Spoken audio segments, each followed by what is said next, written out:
calon wakil presiden? Iya, kita tadi talkshow yang kita adakan tadi itu kami Gibran itu mendorong Mas Gibran untuk jadi cawapres. Tadi kita juga sudah deklarasi bahwa cawapresnya adalah cawapresnya Pak Prabowo untuk tahun 2024.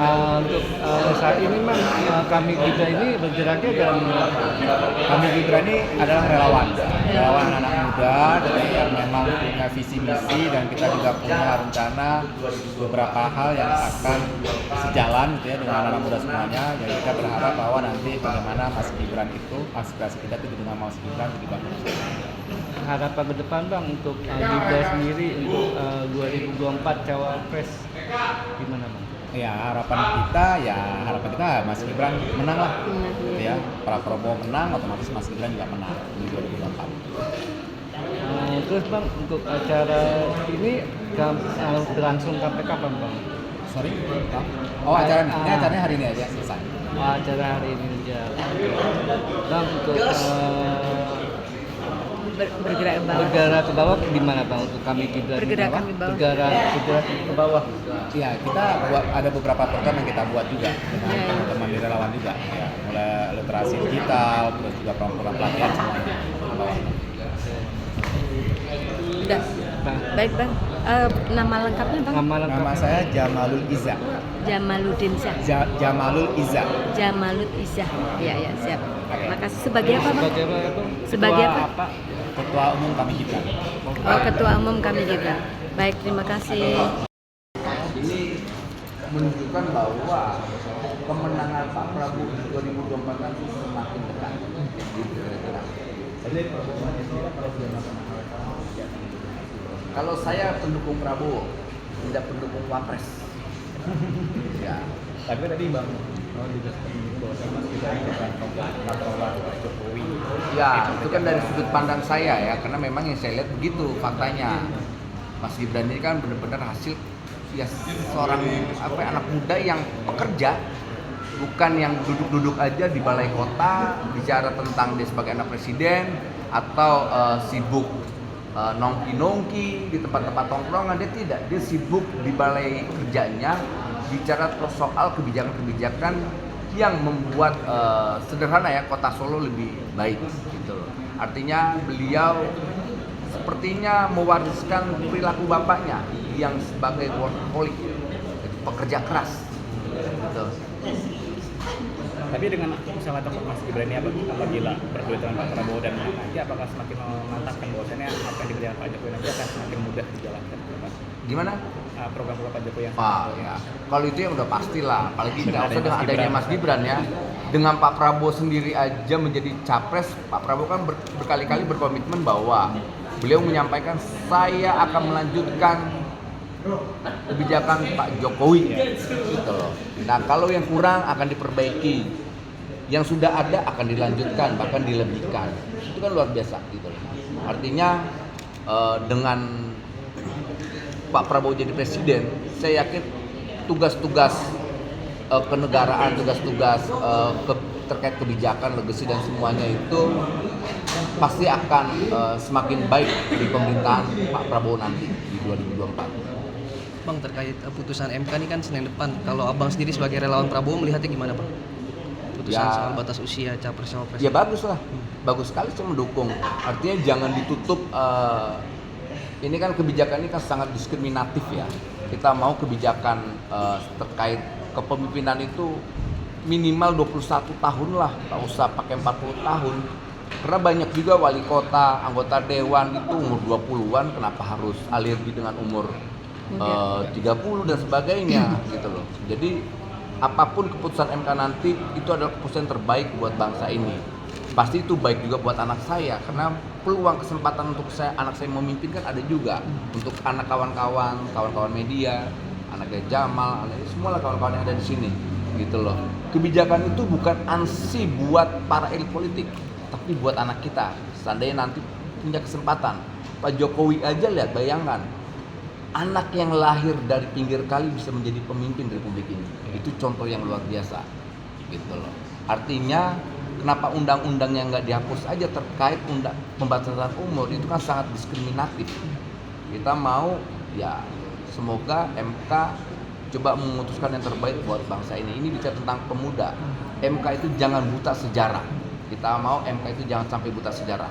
Republik ini ada itu berkat adanya kaum muda. Apalagi kita 98 bicara tentang kepemimpinan, ya bicara tentang kaum muda. Gitu. Nah Bang Noel, kalau kita bicara soal Pak Prabowo, kan komitmennya kan kuat nih soal Pak Prabowo, tapi belakangan sejak 2019 pun juga itu kan isu Prabowo terkait dengan penghilangan aktivis itu kan santer sekali dibunyikan. Nah bagaimana meyakinkan publik atau bagaimana menepis isu ini? Gini, saya ini aktif 98. Saya tidak punya ketergantungan politik dengan Prabowo, saya tidak punya ketergantungan logistik, amunisi dan sebagainya. Tapi saya yakinkan bahwa tidak ada satupun keputusan hukum ya terkait penculikan. Nah, coba kawan-kawan saya tunjukkan yang anti terhadap Prabowo, adakah keputusan hukum terkait Pak Prabowo melakukan penculikan? Kalau keputusan politik ada. Pemecatan Pak Prabowo itu adalah keputusan politik, bukan keputusan hukum. Tuh. Kedua, saya melihatnya isu ini hanya berlaku saat Pak Prabowo nyapres. Gitu. Kan kacau. Kedua, mereka kenapa tidak mengkritik Bu Mega saat Bu Mega nyapres, Pak Prabowo jadi wapres. Nah artinya, kalau kita mau lihat, kalau seandainya penculik itu sosok yang tidak bermoral, ya mereka tuding juga dan Bu Mega orang yang tidak bermoral. Karena kenapa? Pernah menyalonkan presiden tapi wapresnya Pak Prabowo.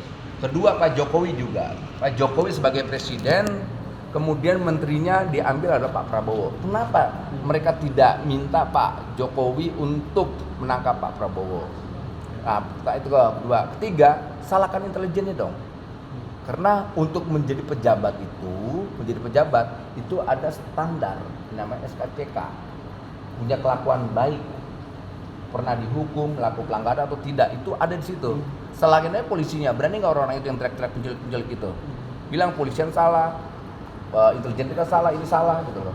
Jangan disalahkan Prabowo-nya. Kalau Pak Prabowo sih senang-senang aja daftar, kalau ditolak tolak dong. Gitu loh. Ya itu harus diperkuat lagi tuh narasi itu, kontra narasi itu penting tuh. Tapi Bung, ini kan maksudnya narasi sinisme politik ini kan kental dilakukan oleh tentara pendukungnya Pak Ganjar ya. Soalnya penculikan sendiri tuh diborongkan sama Adian itu lewat sabar media soal seperti itu. Nah, abang lihat seperti apa kalau ada pembiaran dari pihak lawan maksudnya? Ya karena memang yang tadi saya sampaikan dari awal ketika saya mendukung Pak Prabowo, Ganjar tidak punya gagasan, tidak ada program-program yang bisa ditawarkan ke publik. Yang dia lakukan adalah bagaimana coba merusak citra Pak Prabowo, itu doang. Gitu loh. Soal nasionalisme Pak Prabowo luar biasa. Soal anti korupsi jangan ditanya Pak Prabowo. Gitu loh. Soal sikap kerasnya soal NKRI jangan ditanya juga. Mau ditanya dari segi apa? Gitu loh. Makanya kita ketawa-tawa bicara tentang program dong, gagasan. Yang mereka lakukan hanya bisa menyerang pribadi, masa lalu. Istilahnya kita bicara tentang buat masa depan, ya kan? Kalau seandainya bangsa ini mau bicara tentang masa lalu, ya akhirnya apa? Kita menjadi bangsa primitif, nggak akan maju-maju ya begitu terus. Kita kan mau bicara tentang masa depan. Kalau bicara tentang masa depan ya pilih Pak Prabowo, karena beliau bicara tentang Indonesia unggul nanti 2045. Berkali-kali beliau sampaikan sebelum saya mati, saya ingin melihat bangsa ini sejahtera. Artinya apa? Dia sudah mewakafkan hidupnya, nyawanya buat bangsa ini dan rakyat ini. Itu sampainya di mana, Bang? Kenapa? Dia sampaikan di mana? Itu berkali-kali di media-media, pidato-pidato beliau gitu. Itu acara kalau tidak salah di acara Naco atau acara siapa itu disampaikan juga kan? Gitu. Dengar kan Mas ya? Itu ada itu. Nah, Bang, ini soal politik generasi tua tuh mungkin bisa jelaskan sedikit lah. Karena tadi kalau menurut Bang Noel satu-satunya politisi tua yang masih berkiprah sampai sekarang kan Pak Prabowo. Ya. Nah, efek buruk dari politisi tua yang Bang Noel maksud itu seperti apa? Korup. Udah. Oke, mungkin bisa merincikan sedikit, melihat ke belakang beberapa kasus. Mungkin kita bisa cerita ke publik. Gini, ini loh. Kawan-kawan Tempo pasti punya data. Saya tidak mau terlalu jauh sekali, yang jelas korup jawabannya. Berapa banyak menteri kader partai yang tertangkap KPK dan jaksa dan kepolisian karena perilaku korup. Udah itu aja. Jadi saya basisnya data, bukan basis fitnah, hoax dan sebagainya, karena itu tidak mendidik. Tapi Pak Prabowo punya komitmen untuk itu enggak? Punya. Contoh sederhana ketika kemarin, kawan-kawan dari NGO atau apa bicara tentang banyak caleg terindikasi mantan korupsi, mantan koruptor, langsung dicoret tuh sama Pak Prabowo. Berapa Nah orang itu salah satu dua. Oh, dua ya? Dua. Kalau nggak salah dari Gerindra itu 2 dan dua-duanya langsung dicopot. Nah itu bentuk komitmen. Artinya apa? Kata dan tindakannya selaras, tidak dengan wacana. Itu pemimpin. Kurang apa lagi? Itu loh. Yang maaf saya nggak mau menyinggung, tapi udahlah faktanya gitu lah. Nanti lu mancing-mancing lu. Apalagi udah nggak ada lagi. Sudah mungkin abang ya kita Ada yang lihat mau tanya ke dia. begitu optimistis sekali dengan Gibran. Kita tahu kan Gibran dalam posisi sekarang tersandra dengan keputusan yang nantinya dibacakan di MK. Bagaimana seoptimistis itu? Ya karena kita yakin lah ya, kita bismillah gitu ya, kita berdoa sama-sama sama Allah, sama Tuhan gitu ya. Kita terus mendorong dengan suara-suara seperti ini kan harusnya MK mendengar. Ya. Kita juga anak muda punya sebuah kesempatan gitu ya untuk duduk di nasional. Gitu ya. Maka sampai sekarang ya namanya kita yakin, dengan yakin kita muncul doa, ya semoga apa yang kita harapkan keputusan MK itu bisa terkabul di sisi umur. Siap. Kita tetap optimis sampai sekarang. Ada wacana di luar bakal terkabul tuh karena kan pamannya ketua MK, gimana nih menepis ini nih? Tapi kan di sana ada beberapa hakim juga kan. pamannya sendiri, tapi kan ada 9 hakim kan di sana ya, kalau saya nggak salah 9 hakim gitu kan. Tapi ya paling tidak kita semua berdoa, anak muda berdoa, tujuan kita bagaimana umur terkabul gitu ya, sehingga Mas Gibran bisa benar-benar bisa jadi cawapres. Kita aminkan aja. Tadi ada protes, ada masukan sedikit kalau bisa jangan si Gibran ini ke depan nggak jadi politisi yang feodal lah. Itu gimana tuh bisa meyakinkan publik dengan hal-hal semacam ini, karena ketika kita melihat keberhasilan di Solo itu nggak bisa menjadi tolok ukur bahwa itu bisa dibawa juga sampai ke republik yang begitu gede. Karena gini, kita lihat dari awal Mas Gibran ini kan sebenarnya dari awal pun bukan orang politik ya. Kita bisa lihat gitu kan. Dan dia kita bisa lihat juga pas Pak Jokowi naik jadi presiden pun dia obah-obahan kita lihat. Tapi begitu beliau dikasih kepercayaan untuk memimpin kota Solo, ternyata beliau bisa. Saya bolak-balik beberapa kali ke Solo, saya lihat Solo jauh lebih maju ya sebelumnya gitu ya. Dan Mas Gibran orangnya yang low profile gitu ya, dan terus tidak ada jarak antara beliau sama masyarakatnya gitu ya. Dari sisi beliau kemana-mana juga mobil yang beliau pakai juga nggak mewah seperti benar-benar anak presiden. Beliau tidak juga menampakkan bahwa saya ini anak presiden dengan kemewahan dan semuanya gitu ya. Tapi beliau bekerja, jadi juga sampaikan kalau memang sekarang kan lihat kalau anak presiden dia mendingan santai terus menggunakan kekuasaan bapaknya santai dan semuanya. Tapi kan beliau enggak. Ngapain beliau capek-capek gitu ya? Anak presiden enak. Beliau capek-capek turun ke masyarakat. Beliau ingin membuat kita bicara kota Solo lebih maju dibandingkan sebelumnya kan gitu. Dan ini kan juga sangat terbukti kan. Kalau teman-teman lihat ke kota Solo, ke Surakarta gitu ya, itu perkembangannya jauh banget lebih bagus gitu ya. Gitu. Dari tata kotanya, dari perkembangan kotanya, terus juga kita bicara smart city dan semuanya udah mulai jalan dengan Mas Gibran. Nah kita yakin di saat beliau memimpin tahun 2004 sebagai cawapres gitu ya, saya yakin bahwa beliau juga bisa seorang pekerja yang keras juga. Mas, berapa persen sih putusan di MK itu untuk Gibran? Kalau saya sampai sekarang yakin 100% dikabulkan. 100% dikabulkan. Boleh nih kita tulis nih. Boleh. Alasannya apa itu, Bang? Maksudnya kenapa 100% dikabulkan? Karena kalau kita lihat perjalanannya selama ini kan gitu ya, mundur terus ya. Saya yakin pasti akan dikabulkan. Bang, terkait hari ini kan relawan Gibran ini dukung duetnya Prabowo dan Gibran ya. Ya. Kenapa itu nggak dukung Pak Ganjar? Karena kan dari segi partai itu dari Ganjar sama Mas Gibran kan satu partai juga kan. Gini, dari sisi skala yang sangat memungkinkan adalah ke Pak Prabowo kan. Kalau sisi Ganjar apa memungkinkan? negara dipimpin oleh satu partai tanpa ada koalisi kan. Iya. Dan itu kan juga sudah dikatakan oleh Bang Noel juga nggak baik juga untuk sebuah negara dikuasai oleh satu Iya. partai kan. Tapi slot yang kita lihat, kesempatan yang kita lihat ya Pak Prabowo, Gerindra dan juga Mas Gibran. Berarti mekanismenya gimana Bang? Apakah bakal keluar dari partai misalkan nantinya Mas Gibran menjadi cawapres? Kalau itu terlalu jauh karena itu urusan internal partai ya.